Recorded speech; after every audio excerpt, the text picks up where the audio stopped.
Taste the Daily.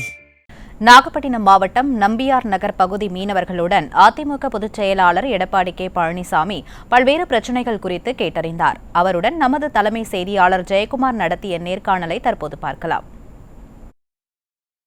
ஏற்கனவே மீன்பிடி துறைமுகத்திற்காக அனைத்து இந்திய அண்ணா திராவிட முன்னேற்ற கழக ஆட்சியில் அவர் வைத்த கோரிக்கையின் அடிப்படையில் எங்கள் இந்த துறைமுகம் அமைப்பதற்காக உண்டான நடவடிக்கை மேற்கொள்ளப்பட்டது.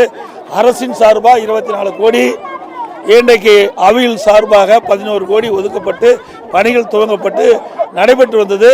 ஆட்சி மாற்றம் ஏற்பட்ட பிறகு அதை முறையாக முழுமையாக இந்த பணி நிறைவு பெறாமலேயே இந்த துறைமுகத்தை திறந்துட்ட காரணத்தினால அவர்கள் கடுமையாக பாதிக்கிறாங்க.